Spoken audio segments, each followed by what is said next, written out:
Hello everyone, it's me, my Jazz. Mayong adlaw sa tanan. For today's vlog, wala nga palang pasok si Prince ngayon sa school. Dahil wala nga siyang pasok ngayon, ay pumunta kami ngayon sa SM at inisikaso nga yung papel niya para sa school. Dahil hanggang ngayon ay hindi ko pa nga siya nakuha ng PSA kasi dahil nung nakaraan, birth certificate nga yung binigay ko sa teacher. Dahil nagpapa-appointment nga lang din pala kami ngayon, tapos next week ay babalikan din namin. Medyo matagal din pala ang process nito kasi halos 2 linggo nga rin bago makuha. Para hindi ganong kainit kaya hapon nga din kami pumunta. Kaya pagdating namin doon agad kami dumiretso para mabilis nga kaming matapos. Mabuti na lang hindi naman ganong kahaba ang pila kaya mabilis kaming nakalabas. At nung natapos na agad naman kami pumunta dito sa palaruan para makapaglaro pa nga si Prince. Dahil nung nakaraan nung pagpunta namin dito ay hindi nga nakapaglaro dito si Prince at doon nga siya sumakay sa Nitro Drift. Mas maiksi nga lang din ang oras nito kasi halos nasa 5 minutes lang din. Mas mahaba nga rin ang oras nila dito sa inflatable house kasi halos nasa 20 minutes din. Yung 20 minutes na yun ay hindi hamak na rin naman ang pawis. Lalo na nasa outdoor nga ang pwesto. Halos wala din pala katao-tao ngayon at wala din mga batang naglalaro. Malamang mamayang hapon pagsapit na ang dilim ay dadami na rin dito ang mga tao.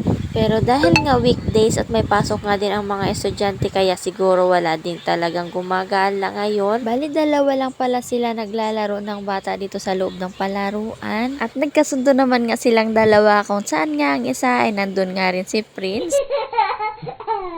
At sa mga oras na to ay pawis na nga din si Prince at nakakaramdam na nga rin daw siya na pagod. Hindi pa nga niya natapos ang 20 minutes dito ay parang susuko na nga din siya.